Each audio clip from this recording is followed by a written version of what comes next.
Good evening, everyone. We'll just give a few more minutes to see if more people flow in right on 6:30. Thank you.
Just give it one more minute, see how we go.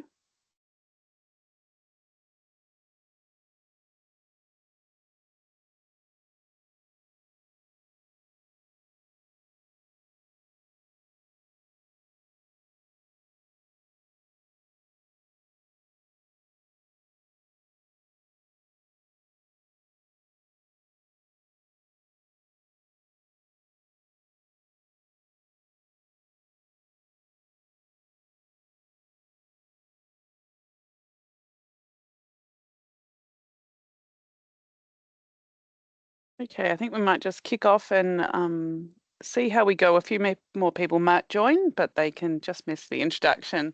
So good evening, and thank you so much for joining Ausgrid's presentation today on the Hunter Central Coast REZ network infrastructure upgrades. Tonight, the focus is on the review of the draft environmental factors that is on display and exhibition at the moment. So you'll see on the screen, we have three Ausgrid representatives today. So Jason Wall is the project director for this project, as well as Richard Dunnicliffe, who is the environmental officer. I'm Amanda Stevenson, and I'm stakeholder engagement manager for the project at Ausgrid. Just a few bits of housekeeping as we start. Mics and cameras have been set to off for those participants. However, the Q&A function is open. So if you have questions throughout the presentation, please feel free to use the Q&A function. The chat might be on or it might be off. Normally we do try and disable it, but I will take questions from the chat function as well. So before we begin and I hand over to Jason, I'd just like to acknowledge that we are joining from traditional lands today, and I'm sure you're across varied lands. I'm on Gadigal land this evening, and I pay my respects to elders past, present, and emerging. I also want to acknowledge that this project does mainly fall on Wonnarua land, and we very much thank the Wonnarua people for sharing their beautiful country with us. Okay, so I'll just hand over to Jason to give a short update on the REZ project, and then we'll hand over to Richard to go through the review of environmental factors itself. Thanks, Jason. Awesome. Yeah, welcome everyone to a hopefully interesting webinar this evening. It's always interesting to see who gives up their time in the evening to find out about the project. So thank you very much for that. And also we just wanted to make sure we gave the opportunity to all people to have access to the project, whether that's via Teams or in person as well. So we are running some drop-in sessions. We had our first one at Singleton last week. We do have one coming up at Branxton and Muswellbrook this week as well. So obviously you're all invited to that. But we'll provide those details a bit later on in the presentation. So yeah, feel free to raise questions as we go along. Hopefully Amanda will be able to moderate those for us as we go, and we can try and answer them at the end for you. And yeah, hopefully we've got plenty of time to get to those questions at the end of the session. So yeah, what is Hunter Central Coast REZ? At a very high level, it is a geographic area that was declared by the Minister as a great zone for connecting renewable energy projects. So it was declared, I think, around 2022, and there's a lot of projects happening in that area. So the Ausgrid project is identified on this map as the red line through the center of the region. You'll see in the sort of bottom right-hand side of the diagram that Ausgrid has a substation in Curry. From that substation in Curry, we're looking at building or reconstructing a transmission line for 81 kilometres, following that red line up past Singleton and to Lake Liddell. At Lake Liddell, we're proposing to construct a new substation called Antene Subtransmission Switching Station.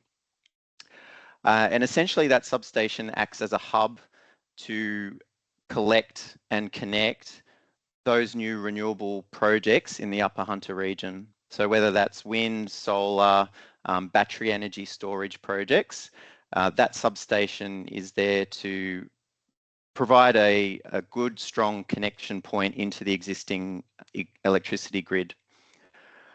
That connection and the rebuilt transmission line down to Curry will provide 600 megawatts of extra capacity and help supply load in the Newcastle area. So that energy will be used in the Newcastle area for residential, industrial, and other uses as we transition from coal-fired power. In addition, Ausgrid has proposed to construct a new substation at Muswellbrook. You'll note that the red line continues up to Muswellbrook, and there's a Transgrid bulk supply point there. Between Lake Liddell and the Muswellbrook bulk supply point, Ausgrid is constructing a new underground fibre optic link. And essentially that's related to making sure there's strong communications in the electricity network, both between Newcastle, the Upper Hunter area, and ultimately Sydney. With the transition to renewable energy, we actually need a very strong communications backbone to that. So that really enables the two-way communication and flow of electricity, just so that that network operates very quickly and orchestrates itself strongly. And that communications network is critical. In addition to that underground optical fibre network, we're proposing to construct a new substation right adjacent to Ausgrid's existing substation in Muswellbrook, which we're calling the Sandy Creek Subtransmission Switching Station. And similarly to the Antene Subtransmission Switching Station, that will be a hub for connection of new energy infrastructure. And actually, we've got some proponents in that area that are very keen to connect to that substation ASAP. And that substation will then connect into the Upper Hunter network, and that'll provide 400 megawatts of new capacity into the Upper Hunter region and supply the load, industrial and residential loads in the Upper Hunter area. So between our new substation at Antene and the transmission line connecting back to Curry, which provides 600 megawatts of new capacity, and the new substation connecting into the network in the Upper Hunter, providing 400 megawatts of capacity, overall, we're providing an extra 1 gigawatt of energy into that network, assuming that we get all the generators connected to those locations. So that's our project. Ancillary to that, EnergyCo is also managing a number of other projects in the Hunter and Central Coast REZ area, and they're all around facilitating other parts of the network. So the Port to REZ project is all about augmenting the existing road network through the region to enable that whole flow of new equipment and plant from the Newcastle port up into other renewable energy zones such as the New England Renewable Energy Zone and the Central West Orana Renewable Energy Zone. So yeah, EnergyCo's identified constraints in the road network that they need to augment to make sure that the transport of those large pieces of plant and equipment can transit through the region as well. In addition to that, we also have the Hunter Transmission Project, which is a separate project, not related to the Ausgrid project, currently being managed by EnergyCo, and Transgrid has been nominated as the preferred network operator for that project. And that's the green line that essentially runs from Bayswater Power Station just to the left of Lake Liddell in the middle of the map, down towards Lake Macquarie and the proposed Olney substation.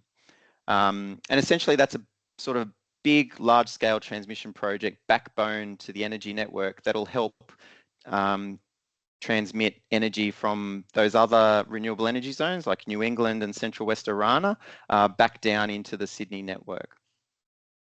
So the Ausgrid project is really Hunter and Central Coast focused. And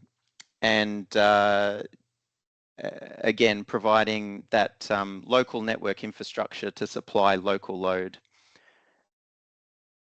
We might move on. Thanks, Amanda. I kind of indicated this in what I was saying earlier, but essentially Ausgrid's proposal, and one of the reasons why Ausgrid was successful in being nominated as the preferred network operator for the Hunter Central Coast REZ, was because we're an existing network operator in the region. We're the local DNSP, Distribution Network Service Provider. Hopefully a lot of you would be already familiar with Ausgrid if you live and work in the region. But essentially we own the poles and wire network that connect to your homes, to your place of work, to businesses in the Hunter Central Coast region. So we're kind of uniquely situated in the sense that we have existing infrastructure in the area, and our proposal to EnergyCo for this REZ network infrastructure was to rebuild existing corridors, existing power line corridors with a higher capacity line. So this diagram actually is a visual representation of that concept. So on the left-hand side is an example in the area of Ausgrid's existing 66,000 volt lines on the left-hand side. So you can see on a smaller wooden pole, it's about 20 meters tall with 3 wires on it. And that is a 66 kV line. And on the right-hand side, you'll see the proposed replacement. So we plan to demolish the existing line and rebuild it with larger steel poles structures. So you'll see that pole is roughly 30 meters tall. In the middle, you'll see those 3 existing lines rebuilt in the middle of the pole there. And then on the top of the pole is our new 2 132,000 volt lines. So those extra wires on the top is what provides that new capacity through to Curry. So that's basically replicated throughout the 81 kilometre corridor between Curry and Lake Liddell. Mostly that's the case. There are a couple of locations where we need to procure new easements, but over 90% of our proposed corridor is with these sorts of existing easements. So where are we? Hopefully you've heard already, but essentially Ausgrid was nominated as the preferred network operator by EnergyCo in late 2024 for the Hunter Central Coast REZ. And that was we were officially signed up in late 2024 in December to basically a period of detailed design development and regulatory approval. So once we were signed up in 2024, we signed a commitment deed with EnergyCo that essentially funded Ausgrid to proceed with detailed design development, our environmental investigations and studies, and then also for us to submit a proposal to the Australian Energy Regulator. So the project is valued at approximately $600 million, and that is proposed to be funded by energy consumers in New South Wales. So it's not EnergyCo that funds it. Basically, EnergyCo reviews our proposed option, compare it to other options. So they compared it to another option like Transgrid proposed an option as well. They compared the two options. They chose Ausgrid. They said, Ausgrid, you can now proceed with that proposal to the Australian Energy Regulator. So last week on Friday, we actually made a submission to the Australian Energy Regulator to gain their approval to fund or get approval so that Ausgrid could recover this through revenue from the broader New South Wales energy consumers. So that will go on public exhibition, hopefully by Friday this week. Again, that's open to public consultation. Those documents will be published on the AER website and are also open to public submissions. Alongside that, Ausgrid completed our draft review of environmental factors, and that's what this webinar is touching on tonight. So that was published for public consultation on the 29th of April, and that's open until the 9th of June. Hopefully, depending on the outcomes of that consultation and also the hopefully positive determination from the Australian Energy Regulator in November this year, Ausgrid will then be able to execute a contract with EnergyCo to move into the delivery phase of the project. So at the moment, we're working through detailed design. That'll take us through to the end of the year. All going well with everyone getting the right approvals for the project, we will commence construction in January next year.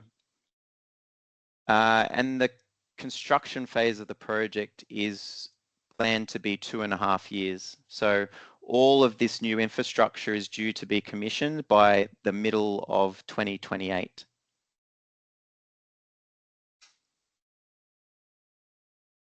So early in the piece, as soon as we signed, well, actually, we preempted signing of the contract with EnergyCo late last year.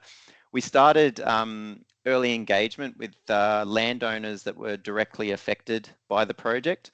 In early December, we organised one-on-one meetings in Branxton, Singleton and Muswellbrook with directly impacted landowners to get feedback on our proposal and to flag with them that this project would be moving ahead through the approval pathways. Also in sort of late January, early February, we commenced community consultation with our first newsletters and drop-in sessions for the project.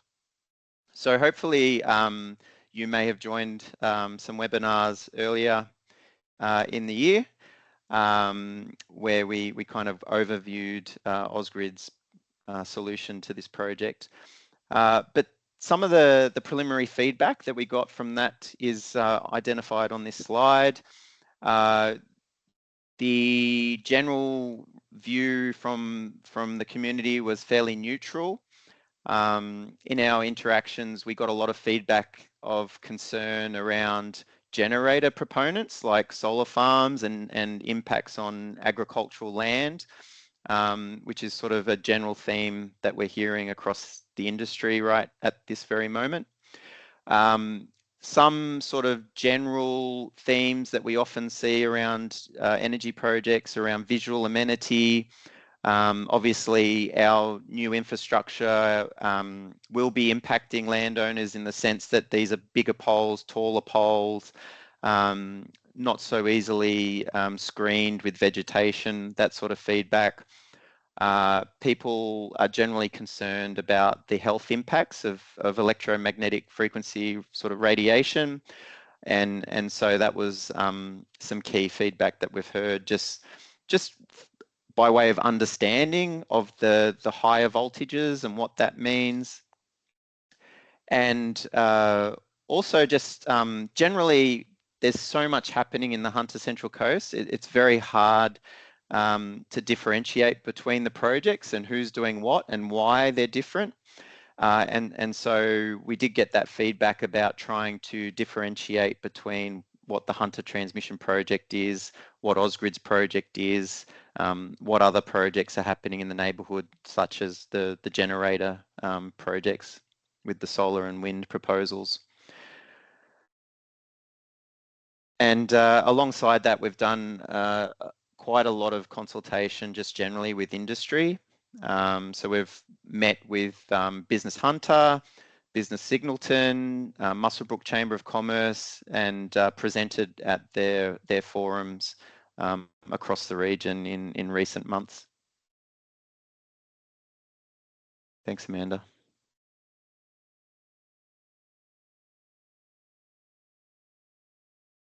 So yeah, Richard's been hard at work over the last 5 or 6 months, pulling our review of environmental factors together, and so we're very lucky to have Richard here tonight to go through some of the details of our review of environmental factors. And again, yeah, if you have any questions, please drop them in the chat or the Q&A function, and we'll do our best to answer those at the end of the presentation. Thanks, Richard. Thanks, Jason. Yeah, so just touching firstly on the scope of the REF. So the elements that are covered under the REF are the 85 kilometres of sub-transmission lines from Curry up to Lake Liddell, the 2 new proposed substations, Antine and Sandy Creek, and the augmentation of Curry sub-transmission substation and Rothbury zone substation. So that's the key elements that are covered under the REF. When we scoped up the project, we identified a couple of areas that would need some specialist investigations. The main ones were Aboriginal heritage, ecology, EMF, landscape character and visual impact, and noise and vibration.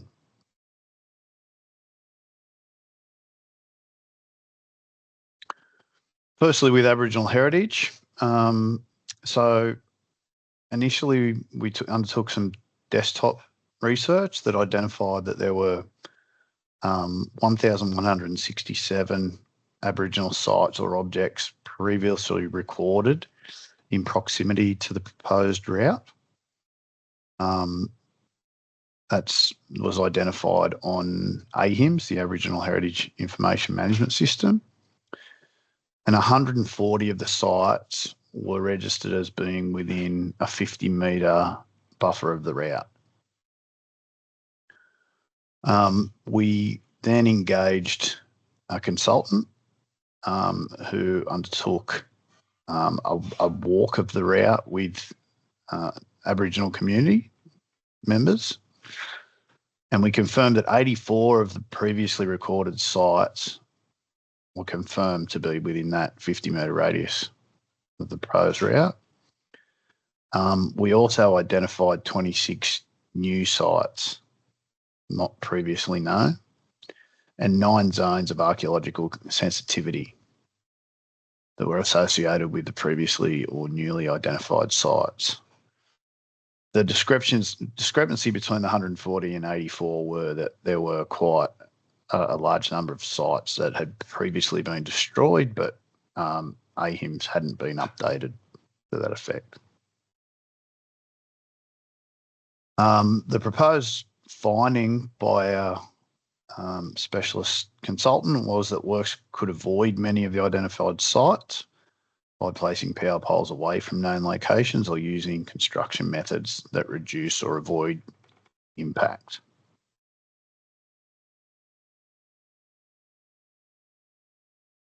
In terms of ecology, vegetation removal will occur at substation sites, and also because we're putting in bigger power lines, we need to widen some of those easements, and therefore we need to we need to remove some vegetation in association with that to maintain or to provide appropriate safety clearances. Some of the impacts include 0.2 hectares of Curry Sand Heathy woodland, 2.7 hectares of central Hunter Ironbark grassy woodland. That's for the Musselbrook or the Sandy Creek switching station. Will be impacting 7 separate ecological communities, 3 nationally listed ecological communities, up to 24 hollow-bearing trees, and some of the threatened species include drooping red gum, slaty red gum, brown tree creeper, and habitat for grey crown babbler and white-bellied sea eagle. There will be some minor changes to the habitat, but with the planned mitigation measures, the proposed work is unlikely to significantly affect threatened species, endangered populations, or threatened ecological communities.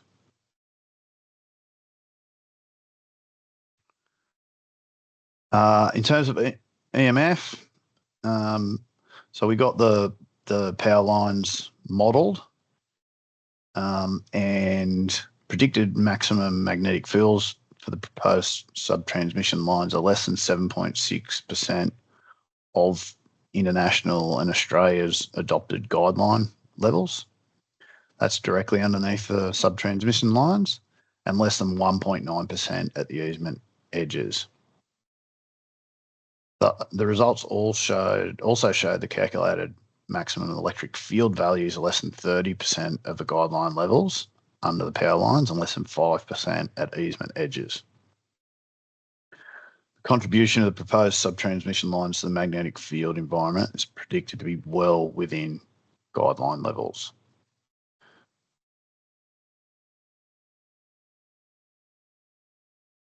We got a landscape and visual impact assessment completed by a consultant as well, including photo montages at different points along the route to give people an idea of what the new route will look like, or what the new power line will look like compared to the existing. Determination of the report identified that construction will temporarily affect local views because of machinery, exposed soil and cleared vegetation. The visual impact will change during different construction stages, with earthworks likely to be the most noticeable. However, since the impact is short term and nearby stakeholders will be consulted, it's not expected to be a major issue, and areas will be restored progressively as soon as possible to reduce visual impact. In the long term, views will change due to the new 30-metre steel poles and power lines, which will replace the current poles. The long-term impact will be limited by things like the land's shape, existing infrastructure, vegetation, and the fact that will not be impacting many residents directly. The report concluded that the proposed works would have a moderate to low impact on landscape and its character overall.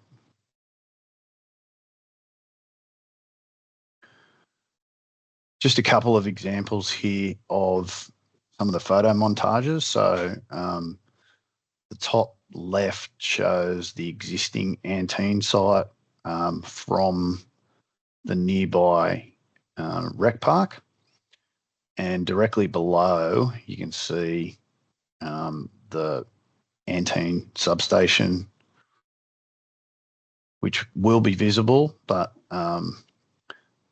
we will look to put some planting in there as well to provide additional screening.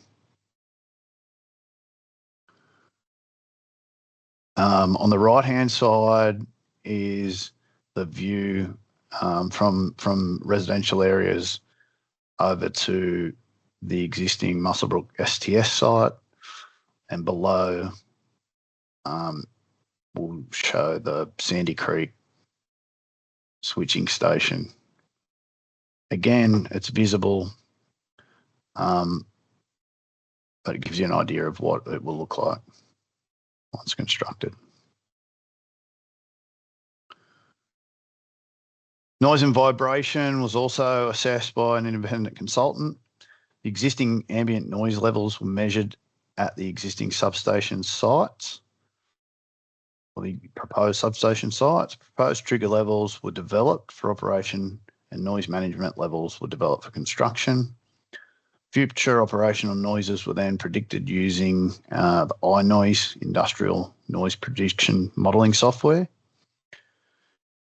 The report found that operational noise levels at the sites were predicted to comply with criteria. Minor exceedances of noise management levels were predicted for Antine and Curry substations. That is for construction.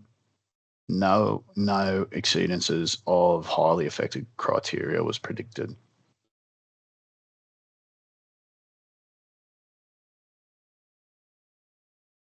Great. Thanks so much, Richard, and thanks for running us through that so clearly. I've just got up on the slide now the other community drop-in sessions that Jason spoke to earlier. So this week we will be at Muswellbrook Library on Wednesday afternoon, and then Branxton on Thursday, and then going back to Singleton on the 25th of May at the markets there. We also do have a repeat of this webinar tomorrow. I know some of you had signed up to both. It will be exactly the same webinar, so hopefully, but obviously if you want to hear it again, you're welcome to come back. I will just go to questions now. So we've got a couple of questions come in, and if you can pop your question in the Q&A box, that would be great. So the first question over to you, Jason, just around the First Nations community and how they're benefiting from the project, but also a request if we could share the link to the industry and Aboriginal participation plan. Sure, thanks, Amanda. Yeah, so we do have an industry and Aboriginal participation plan for the project. I guess the target within that for First Nations involvement with the project is, I think, set at 2% for the construction phase, and then 1.5% through the operations maintenance phase. So yeah, we're trying to maximise that as much as possible, to the extent that we had a sort of a meet and greet last week, sort of an open invitation to local First Nations businesses and generally local businesses in Singleton, Muswellbrook area. That meet and greet was held sort of last Tuesday at Singleton Diggers. I think we had a pretty good turnout to that, and obviously looking forward to engaging more with that community. I think we had our contractors there, so it's probably worth mentioning, I didn't mention this earlier, but Ausgrid's engaged John Holland Group to construct the 2 substations, and we've engaged Genus, that's essentially a Western Australian based company, but they have 2 depots in New South Wales. They've got one at Cameron Park up in Newcastle. And so between John Holland and Genus, they also attended the meet and greet with our other partner, Service Stream, who will be delivering the underground fibre, Genus delivering the transmission lines. So between Ausgrid and our 3 partners, we're really keen to engage with all those service providers in the Upper Hunter and Newcastle area. As far as publication of the IAPP, I'd probably have to take that one on notice. I'm not too sure. I know that Ausgrid needs to report back to EnergyCo on the targets and meeting those targets. But yeah, I've not considered publication of that document. Thanks, Jason. Another question maybe for you, Richard, but if not for Jason. The vegetation that you're removing, where will the new vegetation be planted? And will you be planting more to accommodate for the fact that existing vegetation sequesters carbon much better than brand new vegetation? So The answer to your question appears to be about offsetting, and we're not proposing to offset vegetation removal for this project. We will likely do some planting for screening purposes at Antine and Sandy Creek, but not as an offset, more as a visual screen. I guess one of the specific areas that the community have raised as a concern is around that Lake Liddell area. The Lake Liddell Recreation Park and Trust have over the years done a lot of vegetation plantings in that area. And our project does propose to impact some of those plantings. Some of those plantings are older, sort of date back to 2009. But a lot of the impacted plantings are much more recent, say within the last 12 to 18 months. Quite a great deal of saplings have been planted in that region in recent sort of year or two. So our plan would be, we will plan to replace the removal of those saplings in that area based on, yeah, just the impact the project's having. Okay, we do have a question from Stephen, so I'll just try and turn on Stephen's mic. Stephen, do you want to try and unmute and see if you can ask your question? Yep. Perfect. Yeah, I'm sorry, I couldn't get onto the chat. That's okay. Just a quick question. Is either your project or the HCP going to eventually connect up with the transmission lines through to the Eraring battery operation? And as a companion to that, I'd like to ask if now that the election's over, if your project's expected to go through, you know, as normal according to your timetable. Yeah. Thanks for that question. Yep. So I guess the quick answer is, yeah, the Hunter transmission project sort of reinforces the 500 kV network. And sort of is sort of part of the missing piece of the transmission network in New South Wales to form sort of a ring around Sydney. And yeah, the Eraring battery connects into the Transgrid network. So yeah, so whilst not directly related to that battery project, the Hunter transmission project in a roundabout way does connect into that part of the network, but more so from the perspective of delivering energy from the north and west into Sydney. So that, yeah, that's, I guess, my answer to that question. The second question around the election and the way that this project will be moving forward. Yeah, I guess my answer to that is that it probably wouldn't have been impacted either way on whichever way the election turned. And yeah, our project is moving in accordance with the existing timeline as it probably would have regardless of who won the election. Thanks, Jason. Any further questions from anyone? I might just add to that, Amanda, in the sense that our approval pathway is through Part 5 of the Environmental Planning and Assessment Act. So essentially, Ausgrid is a self-determining authority for this type of project. So this hasn't gone to the Department of Planning, and it's not subject to like a development application with council, that sort of process. The process is a separate process where Ausgrid is still obligated to undertake all the sort of normal environmental impact assessment type processes, which Richard just explained. But at the end of the day, Ausgrid reviews submissions and then the impacts, and then determines whether we can move forward with the project or not ourselves.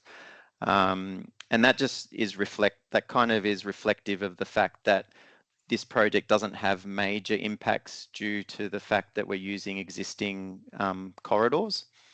And so we can run with this review of environmental factors process under Part 5.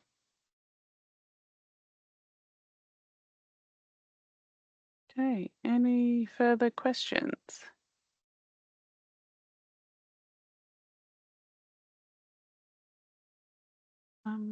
So as we mentioned before, the full review of environmental factors is available for download, including all the appendices at that website at the top, yoursay.ausgrid.com.au/HCC REZ.